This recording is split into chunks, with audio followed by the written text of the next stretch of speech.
just say your first name? Craig. All right, Craig, thank you for doing this. Of course. Go straight into the questions. Okay. Could you just tell us a little bit about your childhood? Okay. I was born in a little suburb right outside of Philadelphia called Broomall. First of 3 children. Mom has a huge family. She's got 5 sisters and a brother who passed right before my birth. So a lot of cousins. I was one of the oldest. So my early childhood, a lot of little cousin births, first couple years. I think there's got to be like 20 of us at this point, 25 of us on my mom's side of the family. Pretty big family, pretty tight knit. They all kind of lived around the same area that me and my sisters lived for the early formative stage of my life. Dad's side of the family, pretty small. He had 1 adopted sister. She's awesome. She was always around too. She had 1 son, and she had remarried early in my life, and I got 2 step cousins out of it too. Step uncle, step cousins, and everybody was pretty tight. Christmases together every year, all holidays together, everything like that. Spent the first couple of years living around Broomall, about 20 minutes from Philadelphia. And then my old man got a job, pretty decent job working as a pharmaceutical sales rep when I was going into the first grade. So we moved to a spot still in Pennsylvania, but closer to New York, about an hour and a half outside New York City, where I lived from when I was in first grade to 5th grade. So it's kind of weird saying I'm from Philly. Like my family is from Philly, but I moved around a lot. I think my roots to Philadelphia I kind of acquired more later in life because I spent a lot more time there in my later years. But yeah, lived in Easton. Had a nice house in Easton. It was pretty decent. The area was pretty dumpy. Yeah. It was kind of a rough area. Like the public school system was pretty bad. My folks sent me to a Catholic school, which I hated. Absolutely hated it. But they were trying to give me the tools that I needed, trying to put me in a environment that they thought would be healthier for me than the public school system out there because it was pretty rough. But it was fine. I had no complaints of my early childhood. I mean, I didn't really. I had a couple close friends out there. Nothing really formative. Nothing that I feel like sticks with me later in life from that era. I don't really think about Easton very much. We moved right before 9/11. We were trying to leave because there was a robbery and there was a shooting out in front of my school, which was kind of the last straw for my folks. I think the reason we even moved out there was because the housing was really cheap, so my folks got a really nice house, but it was like a nice house surrounded by poverty, kind of. So they decided to downsize, sell the house, try to get somewhere a little more modest, but in a nicer area. And they were sick of commuting. It was about an hour and a half to get back to Philly to see the rest of the family. So they made the decision to move right before 9/11. But then after 9/11, everything kind of stopped for like a year or two. So I remember we were kind of in limbo for like a year after that, kind of just stuck trying to get out of the area, not really sure what was going to happen. But eventually found a house in Westchester, another little suburb outside of Philly. And that's where my folks are to this day. They're still outside of, they still live in Westchester. Nice little town. It's a cool area. Went to high school there. Finally transitioned outside of the Catholic school system, which was big for me. Yeah. That was big. What were your dreams as a child? Aspiration. I don't think that I had any. I was kind of docile as a kid. I didn't really think much ahead. I kind of was just, easy going, took everything as it came. I feel like the first time I actually had an aspiration for my future, for what I wanted to do, was when I was in like 7th or 8th grade. My next door neighbor was a musician. His old man was a drummer. He was a bassist. His sister played guitar. They were as household musicians. And they wanted to start a band, and the kid asked me if I would play drums in his band. I'd never played drums before. He was an older guy. I looked up to him, and I said, "Yeah, sure, let's do it." So I got a drum kit, got like a teeny little drum kit. I was probably, I don't know, 14 years old, 15 years old, and that was probably the first time I had any kind of like really. That I really like latched on to something that I really was passionate about, that I cared about, that I could see myself doing in the future. I played sports when I was a kid. I sucked. Didn't care. Didn't try. You know what I mean? Like, I was fine. Played baseball, played soccer, but nothing really clicked. I did fine in school, but didn't really care. Was smart enough to get by without really trying. So that was a lot of my childhood. Was my parents just trying to get me invested in something. And playing drums was the first time that I actually felt like I had something that I was really passionate about, that I was invested in. So picked up guitar pretty soon thereafter, and I spent pretty much the next 10 years of my life doing nothing except for playing drums and guitar, playing in bands, and that was my first aspiration. That's since I was early teenager to right now. My aspirations have been the same, just to play music. Could you tell us a little bit about your relationship with your dad and how that relationship felt? Yeah, growing up, wasn't tight with my dad at all. I was his first kid. My dad is he's a scary dude. He's a big guy. I guess, I don't know, probably doesn't really communicate well. Pretty typical, I would imagine, for most father and sons. So I didn't really have much of a relationship with him growing up. He had a lot of anger issues. That's probably what I remember most about growing up with him, is just being kind of afraid of him. And I was really docile too. I never really stood up to him. Not like he was abusive or anything, even remotely like that. Like, I knew he was a good guy. He's a really principled guy. He's a Christian, and he's pretty, I would say, he sticks to his convictions.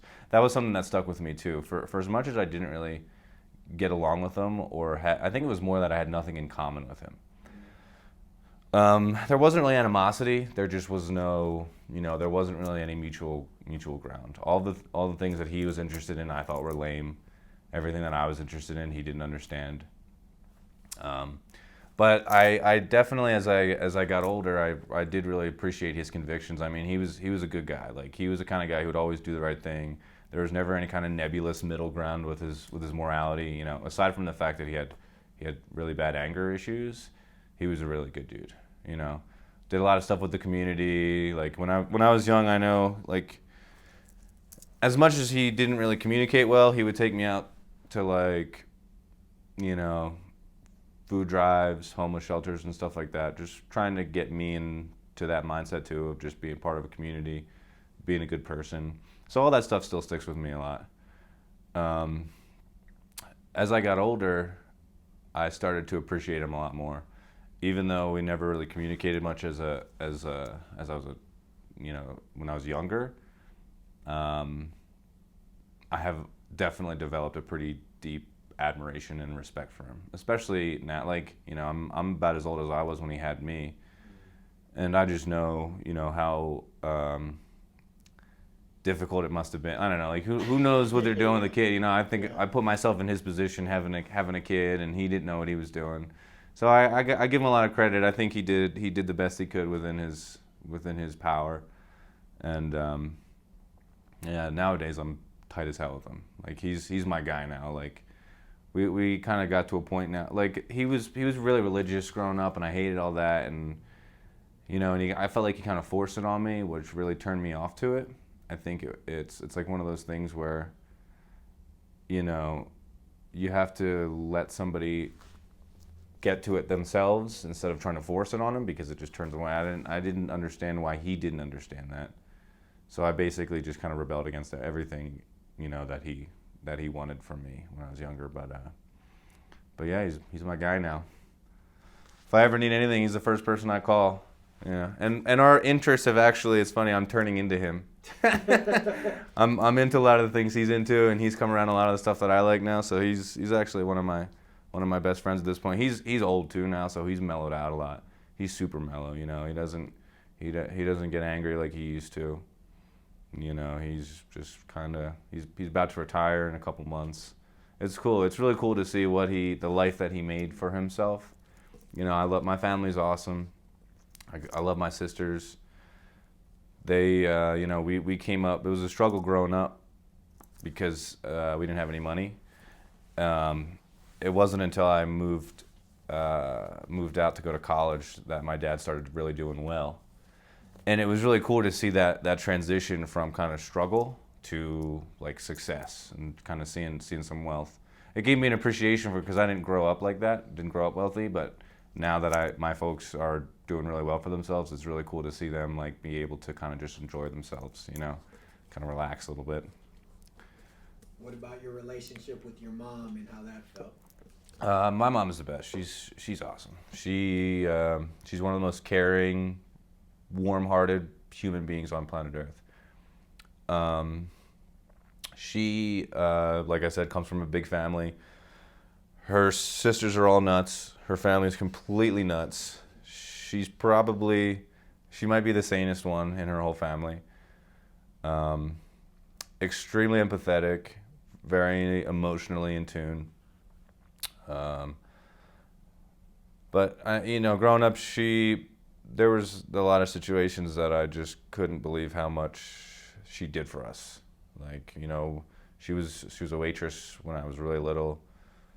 She got a job working at a decent college when I became a teenager, with the intent of being able to afford to put me through a good school. It was basically to get like tuition remission. So that was her plan her whole life. Is she hated her job, but she worked her ass off constantly. She was always working, juggling 3 kids. But yeah, she's awesome. Definitely, get a lot of empathy from her. Yeah, she's awesome. I have the same relationship that I have with my mom. Our relationship hasn't changed at all. It's been pretty rock solid since I was a kid. She's dope. What's the biggest thing you learned from them, from both your parents? My old man, taught me how to be like a responsible part of a community, how to take care of your family. He was always somebody that I admired.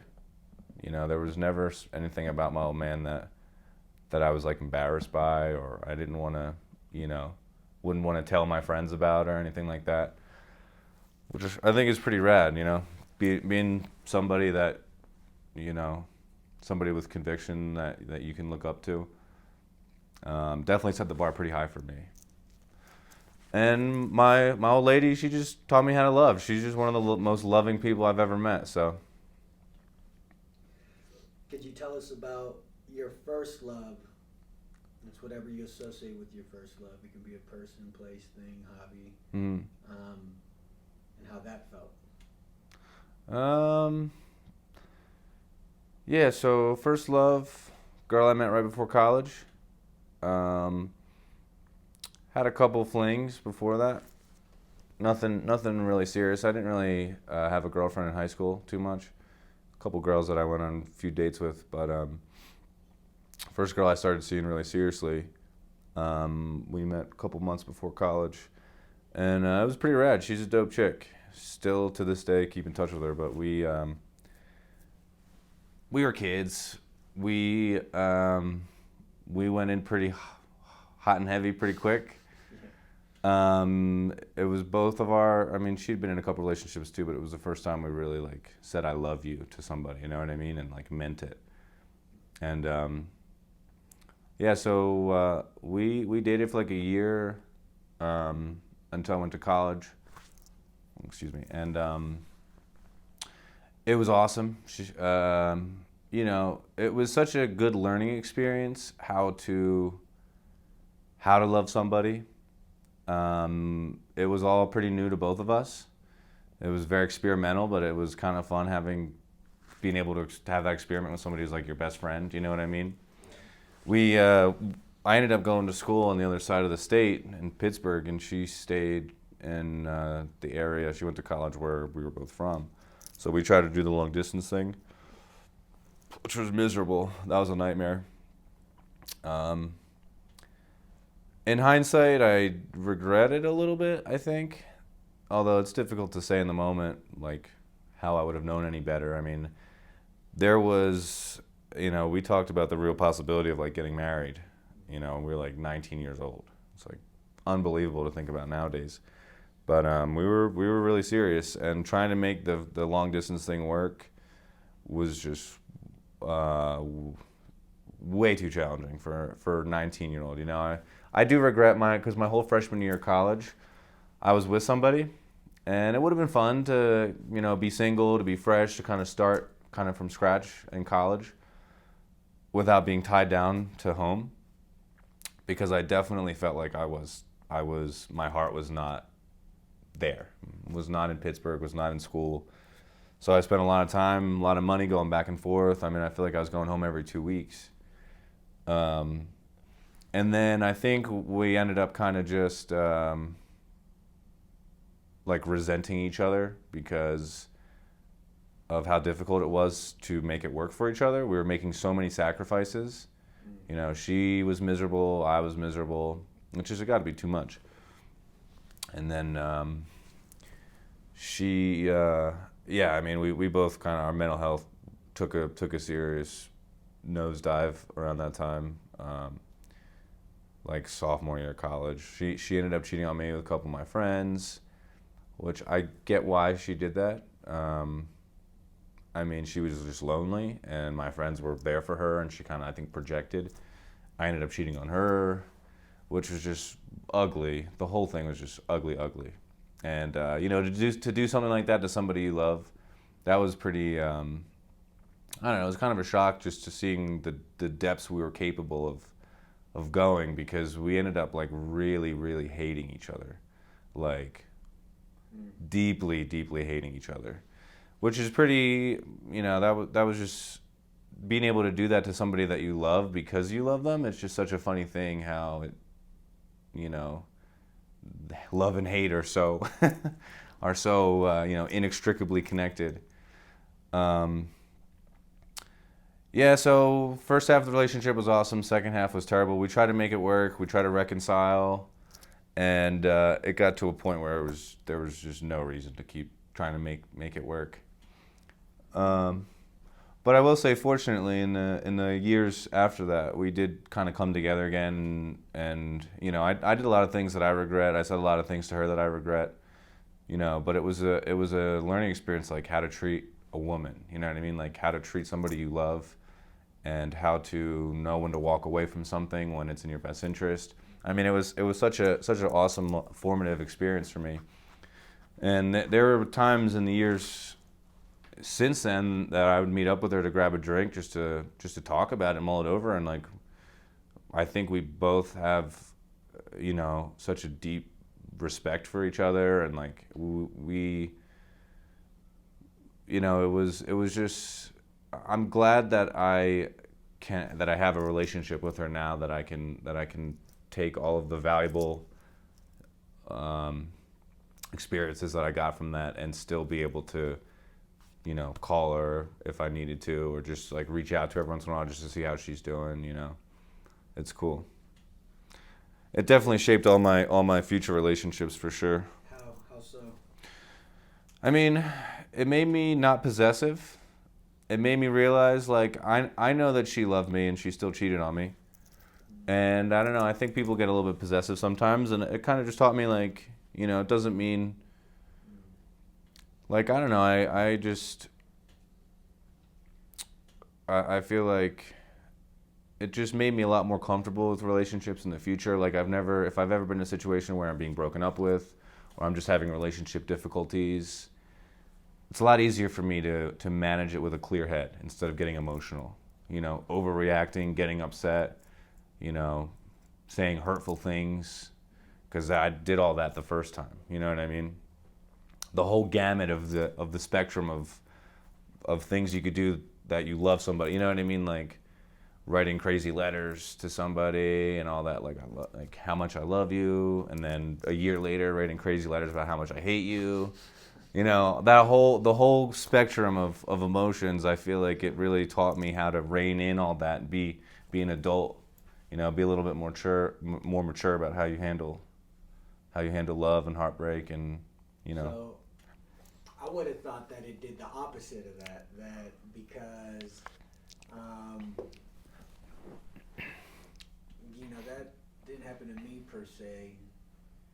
But when I dealt with relationships, and I would observe how girls I was not dating, but just yeah, hanging out. yeah, saying yeah.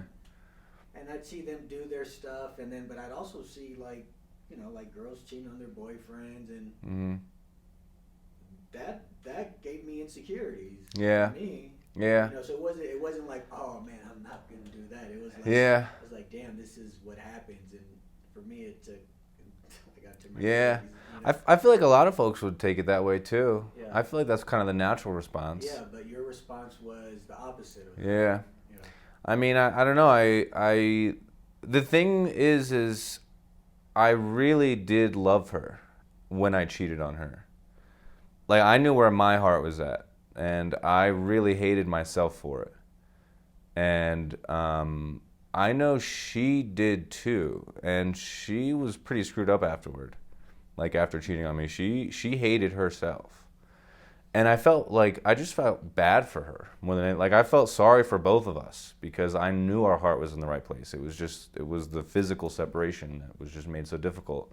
So I think it really made it a little bit easier once it took a couple years for the emotion of the whole thing to kind of disperse, to be able to look at it clearly and see it for what it was. But once I could do that, it was really difficult to hold any resentment against her.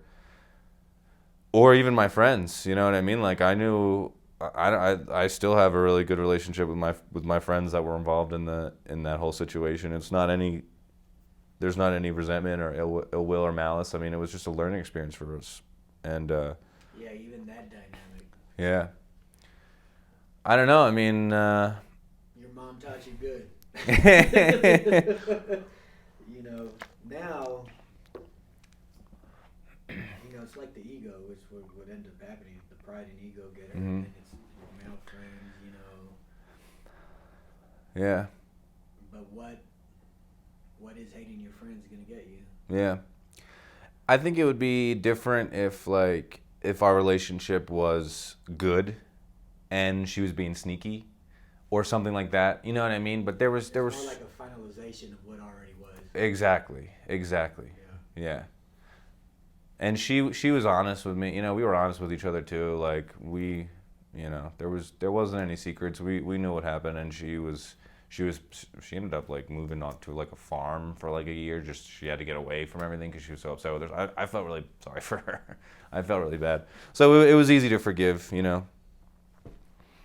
What about your first loss or heartbreak, and it's whatever you associate with? That's probably the same. Yeah, I would say.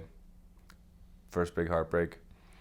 It was pretty formative too, because I ended up dropping out of school because of that. I don't know. I don't know if I would say because of that, but it was all around the same time. Did it mess with your mental space while you were in school? Oh, absolutely, yeah. But I mean, I don't know. It's difficult looking back to say if that was the catalyst or if I would have even stuck around in school to begin with. I never had any interest in it. I was a musician. I spent all my time either thinking about her or, writing songs, playing guitar, playing drums, writing music, playing in bands and stuff like that. And the whole time I was in school, my head was in the clouds.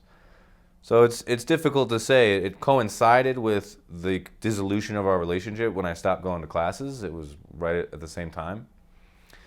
But it's difficult for me to say that I dropped out of school because of a heartbreak. I think that's giving a little bit too much credit to that whole situation. I maybe I would have stuck around a little bit longer. Who knows? But at the end of the day, my aspirations were to be a songwriter. And, at the time I was going to school for physics. I was interested in it. I was genuinely interested. And I realized pretty quickly I wanted to do research. It was kind of my goal from the beginning. And it was kind of just something I picked. Didn't really have any vested interest in it. I love science. I love reading about it and stuff like that. I'm kind of just a knowledge whore, and I would read anything I get my hands on. And physics was just the subject I particularly enjoyed the most. But I realized having a career in it, what that meant would be pretty much, you're sitting behind a computer just crunching numbers and stuff like that. There's nothing exciting about it. And you have to really, really love the science to be able to do what I initially intended. So I checked out pretty quickly my freshman year once I realized what that entailed. Kind of started thinking about maybe I should just switch majors, change course, and nothing else really interested me. I just knew getting a job that I was going to be behind a desk, I would go nuts. I don't have that kind of personality. Way too antsy, I'm always thinking about something else. So I probably would have dropped out of school either way, but it was just the last straw. It was all happened at once, and I checked out. I was done. I remember, it was the excuse you needed. Yeah, exactly. Yeah, I was heartbroken, so I was like, you know what, screw it. I don't want to do it anyway. Who would you say first taught you what love is and how? And how did they teach you? Mom, definitely mom. What were some of the things she did that? I remember there was one night we had to do this project. This sticks out to me so much. I don't know why. It's so simple, but we had to do I don't know if you'd call it crocheting or something like that. I don't know. It's yarn weaving, whatever. There was this project we were supposed to do where we had to make this scarf or something. It was some kind of cloth thing with yarn, and I ended up putting it off a little bit. I guess I don't know if I procrastinated. I don't really know. I don't really remember too much, but I remember it was the night before the project was due, and I was beside myself because I was halfway done, and I didn't think I knew I wasn't gonna finish it in time, and my mom stayed up. I had to go to bed. I was like, I don't know what I'm gonna do. I'm just gonna, fail the project or something. I don't know. I guess when you're 9 years old, that seems like the end of the world. And she stayed up and she finished the whole thing, and she made it look really good too. But I remember I didn't think that she was gonna do that, and I didn't expect her to. And when I woke up the next morning, it was done. The thing was just done. She didn't say anything. She was just like, here you go. I could tell she was a little bit upset. I could tell she didn't really sleep. I was a little bit annoyed, but she stayed up and she finished it for me. And I don't know, it made such an impact on me. How did it feel for you in that moment? I was so grateful for her. But I feel like I have a lot of, that was just a common theme my whole childhood, was because it's just such a small thing. But it's just knowing that she would do that anytime, in any kind of situation like that. She lost her brother to suicide right before I was born, and I think it just made her so much more appreciative of what she had, of her family. Dealing with loss like that. And so I just felt like, and she was always so worried about my mental health and my well-being because I was her only brother that she lost. So I just feel like my whole life she has had such a vested interest in my well-being. Um, yeah, it's not something that was ever lost on me. The extent that she would have gone for me, still would. How do you define love? So what's love to you now versus what it was to you growing up? How are they different, or how are they the same? I guess growing up, love probably had a more obsessive component to it. Just like somebody being your whole world, which I don't think of it like that anymore.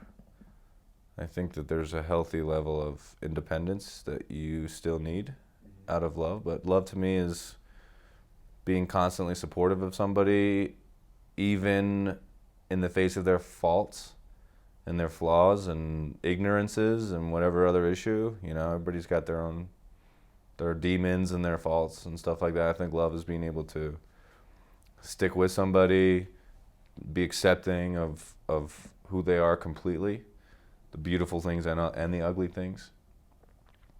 Maintaining a healthy relationship is huge. Being able to depend on somebody without being dependent, you know. How's that look like, depending on somebody without being dependent? It's tricky. I Yeah. think it's beautiful. It makes perfect sense. Yeah. Yeah. Yeah. It's delicate. It's a delicate tightrope, I feel like. It's like trust. Yeah. Being able to trust somebody, But yeah. knowing that they're not obligated. Yeah. To do And those and things. being okay with that. And being okay with that. That's the thing, is being okay with it. What's a good day look like for you? Wake up, cup of coffee, some eggs and a bagel, and get into the studio, work on beats all day. I could spend hours doing that. And if it's, you know, a nice sunny day, working on beats, and then once I get tired of that, go out to a show, meet up with some friends, get some good food, see a concert. That's perfect for me. Love live music, love making music. If I could spend a whole day just doing that start to finish, perfect.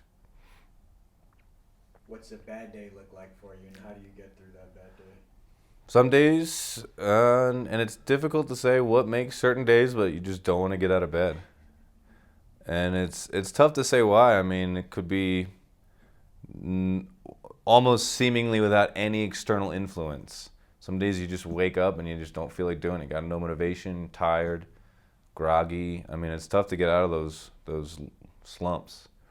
And you know, if I go to sit down in my studio and I can't focus, I'm just not, you know, in a headspace to work, and then everything else just seems difficult.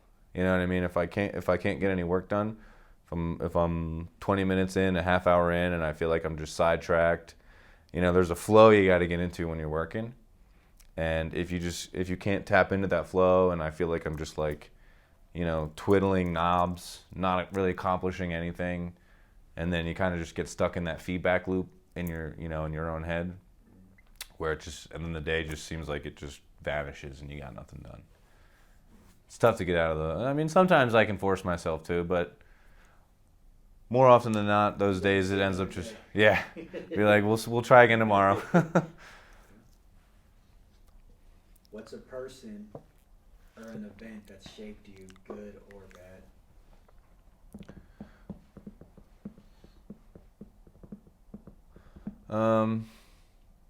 Probably one of the most formative childhood memories was the death of my cousin. When he was 17, he passed away. It was my aunt's only son, which was pretty awful. He fell off the hood of a car. He was just fucking around with his friends, which is such a mundane thing. You know what I mean? It wasn't like an OD or something, or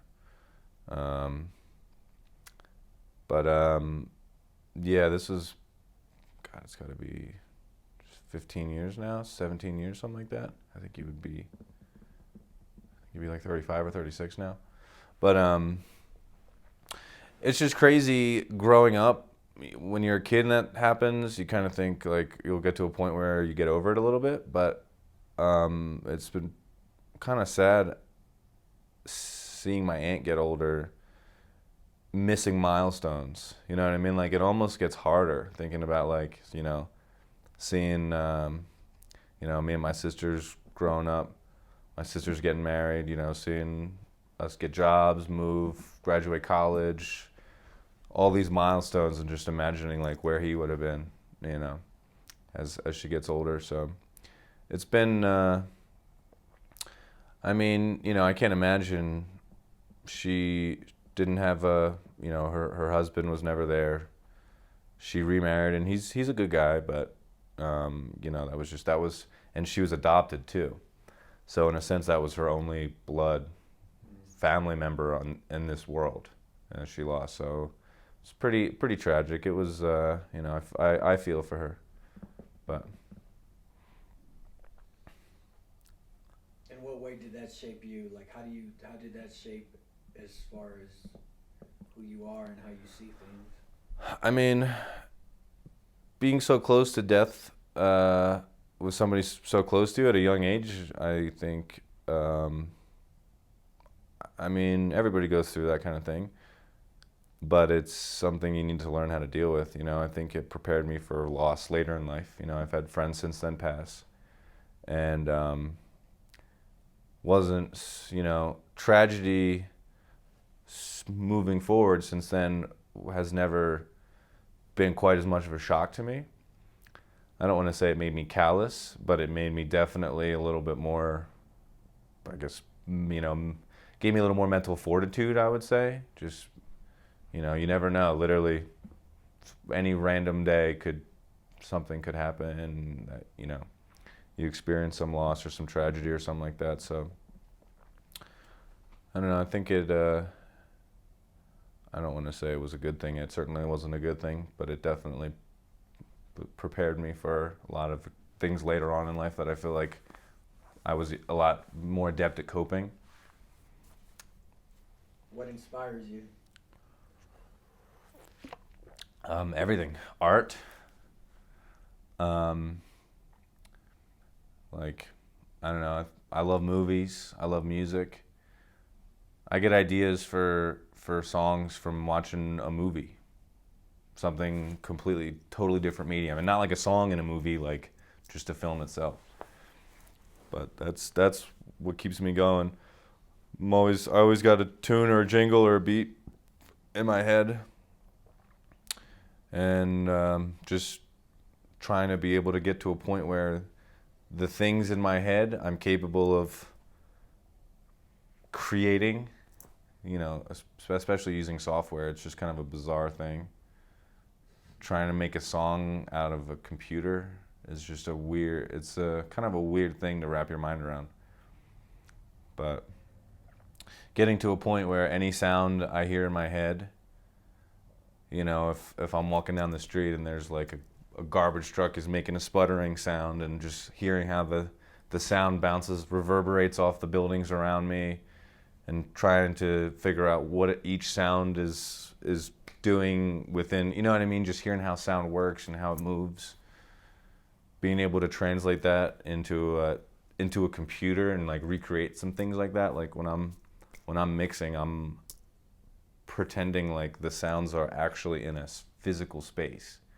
So I spend a lot of time, like even in just like a room like this, like thinking about how the sound is moving around the room. And that's my inspiration all day, is pretty much just how sound moves. What's been a humbling experience for you? Pandemic was pretty humbling. That'll do it. I had a big show, the biggest of my career, about a week before the pandemic. I opened up as a DJ for a producer that I am a huge fan of. It was a dream come true, being able to open up for this guy.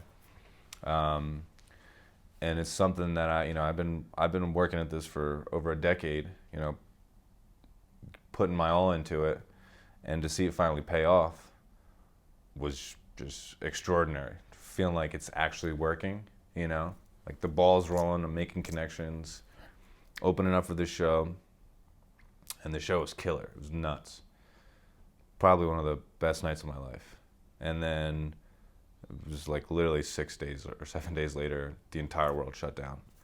So pretty much all the experiences, the connections that I had made at that point, everything kind of, came out from under me.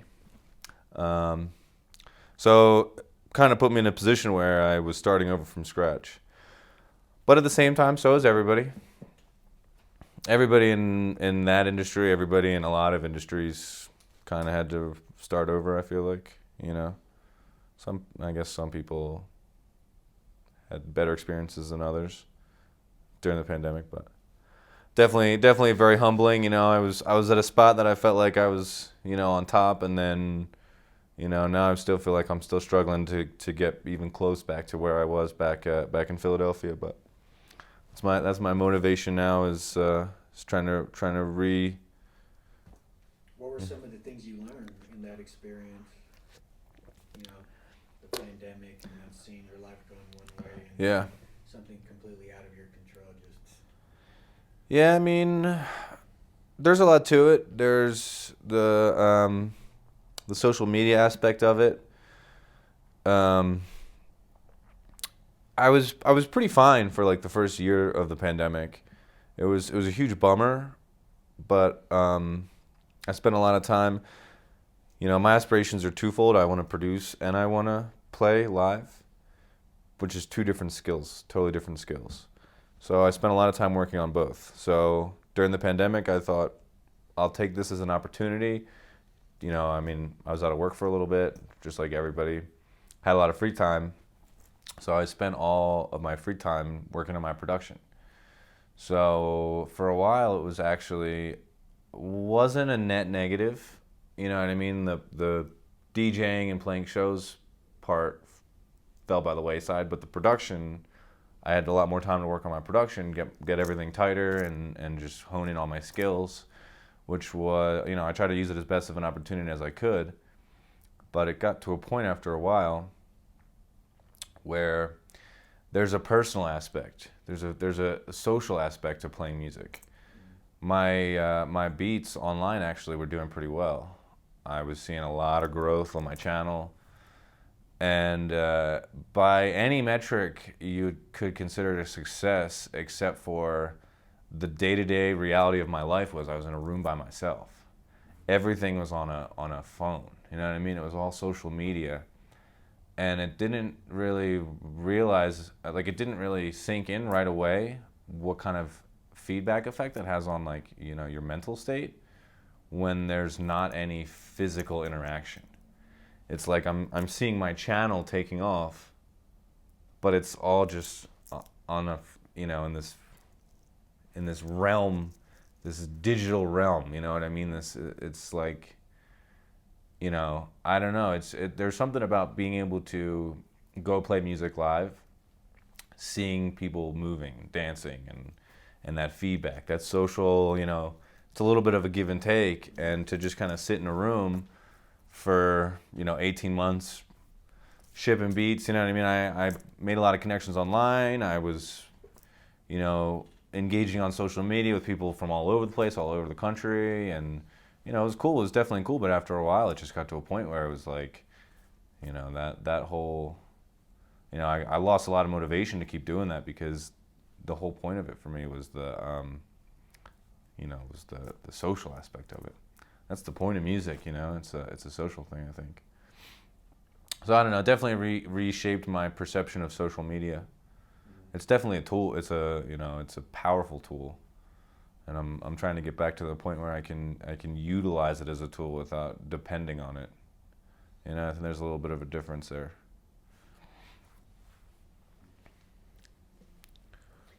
go in your mind and think. This life event can be mental, physical, or spiritual. Could you tell us about a time in your life that you can relate with the word war?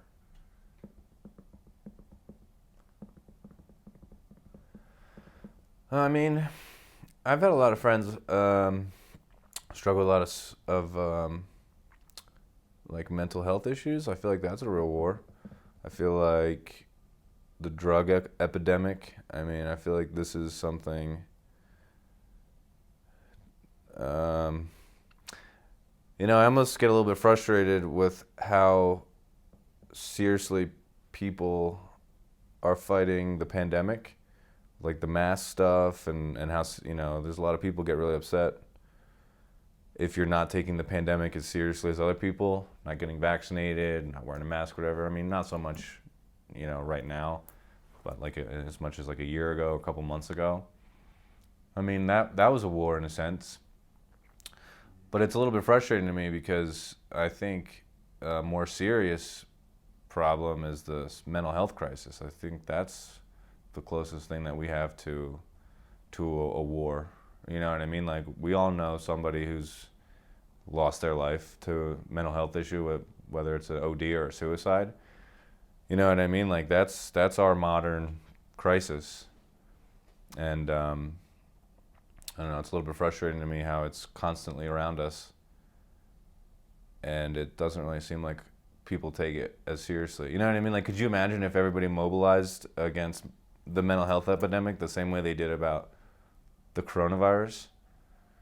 Like signs on doors about wearing masks. Like, I get it's a little bit more nebulous. It's a little bit harder to fight mental health. Whereas for folks with the pandemic, I guess, you can take very tangible steps. But still, I feel like it's just talking about it, being present with it. But, like, we don't, most people don't know somebody who got killed in a battle or something like that. Some people do, but most people, I feel like, know somebody who struggles with mental health or who lost somebody to mental health. I feel like that's just such a rampant issue. How would you fight that? I don't know. It's difficult. That's a tricky one. Yeah, it's something. I mean, I've known people close to me for the last decade practically that struggled, that have taken attempts on their own life, and close friends who have OD'd. And I don't know, it still doesn't really seem like something that I think that there's a solution to. I don't really know. So for this next question, it's the same type of question. If you could go in your mind and think, this life event can be mental, physical, or spiritual. Could you tell us about a time in your life that you can relate to the word peace?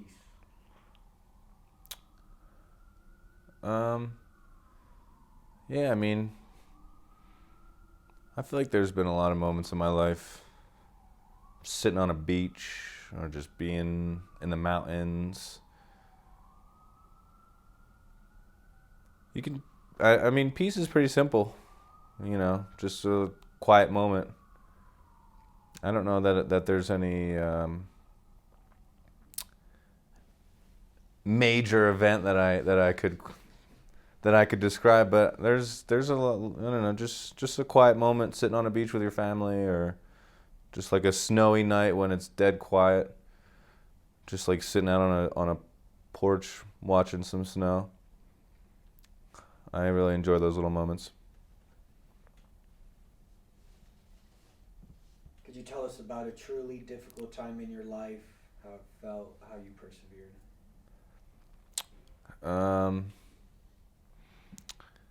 Yeah, one of the I guess one of the biggest challenges in my life when I first the first time I came to Denver, the first time I came out here, I was on a road trip with one of my buddies, and my roommate at the time had made an attempt on his own life while I was out here. And it was the first time I had an experience with something like that. And the crazy thing for me was I didn't realize he was struggling. So it was completely out of the blue, which was such a shock. So when I came home, big adjustment. One of my best friends trying to, not make him feel ashamed of it, trying to be open and understanding, trying to maintain the balance of being able to talk about it while also not trying to isolate him more, making him feel like, weird about it, like there was something wrong with him for the fact that he had tried. But there was a period, I lived with him for about a year and a half after that, and there was just the constant fear of finding him. That was probably one of the biggest struggles, was because I love the guy, you know what I mean? But at the same time, you do, after a while, kind of start to get a little bit resentful, It's difficult enough to take care of yourself, let alone somebody else, but so it was a tightrope managing that, but again, I think it gave me a little bit of mental fortitude too. It's something that has since then repeatedly happened, I found myself in that situation again a couple years later with somebody else. But it's not, it's not a solution. There's not a solution to it. It's just a matter of day by day it's a daily management thing. It's not a permanent solution. It's just, how do we take today, step by step.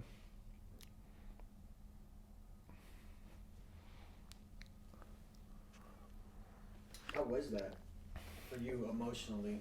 If you want to go through one of those emotional days, just as an example of having in the back of your mind the worry of a close friend of yours, is he going to be home when you get home, or and then beyond that, being available when he wants to let his issues out, and then you still having to live your own life. Yeah. Well, there was a lot of paranoia on my part, and it's difficult to say if it was irrational paranoia, you know what I mean? Because but again, just the fact that I thought he was fine to begin with, was even good days, I was still paranoid. You know what I mean? Because there was always that suspicion that he could just be faking it, or you know what I mean, or just trying to play it off. But yeah, a lot of paranoia. I had to really learn how to moderate my outward expressions too.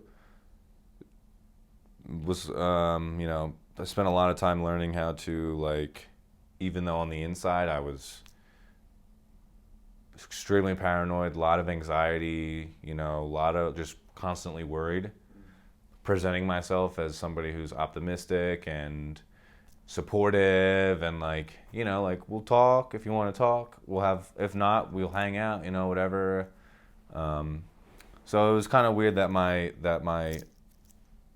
external appearance and my internal emotional state were completely different, because I feel like acting like I was like worried all the time would not help the situation, you know what I mean? Might even isolate him a little bit more, So just trying to act like normal, we're good as long as you're good, How did that feel, playing a role that wasn't true to yourself on the inside? Any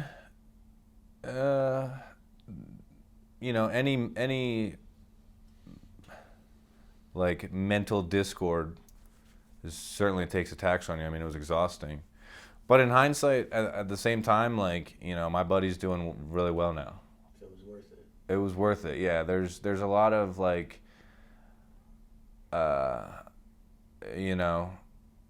you get a little resentful just because your own emotional state is, and you know what I mean? And personally, honestly, I feel like I would be fine. You know what I mean? My emotional state is, I think, pretty decent. And it's frustrating when there's so many external things that are taking its toll on your mental well-being that are outside of your control. But in hindsight, I'm glad that I was able to do that. I think, he's told me before that he wouldn't be here if it weren't for me. And that's something that it means a lot to me to have been able to do that. So I think, as much as it was a struggle, I think it was a valuable struggle, It is kind of a war, You're fighting every day for, Could you tell us about a truly joyous moment in your life and how that felt?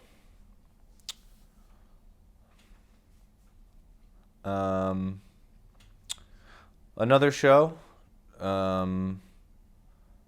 not the big one that I was talking about earlier, but a couple weeks before that, I had played a show. I mean, I get the most enjoyment out of that, out of performance. I had done a set with my cousin. We went and we saw a show in Philadelphia in Center City, with some of my favorite DJs, favorite producers. It was a massive, massive show. It was at the convention center in Philadelphia, so there was thousands of people there. And I had a show that night, a later show outside of the city. So I left this massive spectacle production with thousands of kids to go play my own show. And a bunch of people left that show to go to see my show, which was awesome. It was cool. I mean, the show that I played with my cousin, it was completely off the cuff. We had been practicing for weeks before then. Like, we played together all the time, so we were comfortable with each other. Like, we knew we were prepared for it. But I think part of the fun of performing is the spontaneity of it. It's like the feedback of the crowd playing something and the crowd is working and you keep it going, or if the crowd isn't really vibing, being able to kind of mix it up a little bit. But me and my cousin, it was a full packed out venue, back to back. He'd play a song, I'd play a track, he'd play a track, completely off the cusp, spontaneity, and the crowd was vibing. It was dope, super dope. There's all kind of girls in front dancing, people in the back, even sitting at the bar, were dancing. How'd that feel physically? It was amazing. It was validating. You put in so much work for something, seeing that work pay off. The tangibly seeing it pay off, seeing all people moving and dancing and it was pretty awesome. It's the kind of moment I live for. What keeps you up at night? Being able to, I think about the level of success that I'll be able to achieve in that realm. Whether or not I'm doing enough, that's probably the biggest thing. Should I be doing more? Can I be doing more? There's